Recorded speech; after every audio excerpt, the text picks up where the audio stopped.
ذریعہ عائشہ احسان صاحبہ نے دارالعلوم ربا سے بھجوایا کہ اگر کوئی 40 دن تک خدا کی رضا حاصل کرنے کے لیے عبادت کرے تو کیا وہ اس عبادت کے دوران 40 نفلی روزے بھی رکھ سکتا ہے؟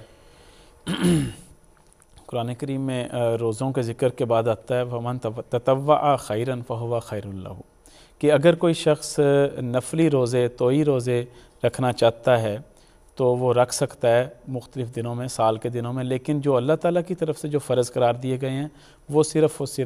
30 روزے ہیں جو کہ رمضان کے لحاظ سے فرض قرار دیے گئے ہیں۔ البتہ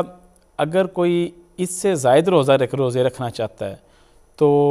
بعض احادیث میں اس کا ذکر ہے کہ اس کو بہت زیادہ پسند نہیں کیا گیا۔ مثلا بعض صحابہ آتے تھے حضرت صلی اللہ علیہ وسلم کی خدمت میں اور عرض کرتے تھے کہ یا رسول اللہ ہم یہ چاہتے ہیں کہ ہم روزے مسلسل رکھیں جس طرح آپ رکھتے ہیں، تو حضرت صلی اللہ علیہ وسلم نے فرمایا کہ دیکھو تم میری طرح نہیں ہو، خدا تعالیٰ مجھے کھلاتا اور پلاتا ہے اس لیے میں مسلسل روزے رکھتا ہوں، تو تم میری نقل اس معاملے میں نہ کرو کہ مسلسل روزے رکھتے چلے جاؤ۔ تو احادیث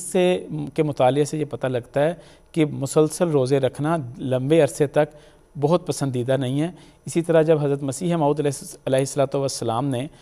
لگاتار 8-9 ماہ کے روزے رکھے تھے تو آپ نے ایک کشف کی بنیاد پہ رکھے تھے کہ اللہ تعالیٰ نے آپ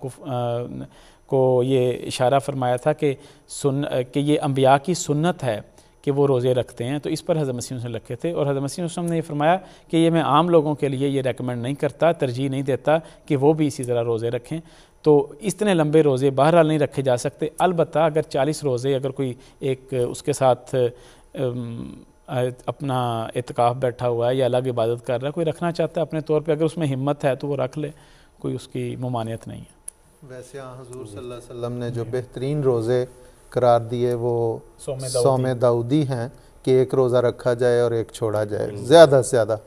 اور ورنہ حضور صلی اللہ علیہ وسلم نے تو زیادہ تو اسی کی طرف توجہ دلائی کہ مثلا جمعرات اور سوموار کا روزہ اور ہر مہینے کی 13 اور 14 اور 15 کا غالب۔ اور البتہ ایک اور روزوں کا ذکر قرآن کریم میں ملتا ہے، وہ ہے سزا کے طور پہ کہ لگاتار 60 روزے سزا کے طور پہ اس شخص کے لیے ہیں کہ جو وہ زہار کا کفارہ ہے، اگر کوئی اپنی بیوی کو ماں کہہ دے تو اس صورت میں دوبارہ صلح کے لیے شرط یہ ہے کہ 60 روزے جو ہے نا وہ رکھے، تو اس میں لگاتار روزوں کا ذکر ملتا ہے کہ 60 لگاتار رکھے جا سکتے ہیں۔ اس کے علاوہ اور کوئی ایسی تحریک نہیں کی گئی، لیکن نفلی روزے ہیں وہ نفلی روزے رکھے جا سکتے ہیں۔ ممانعت کوئی نہیں ہے۔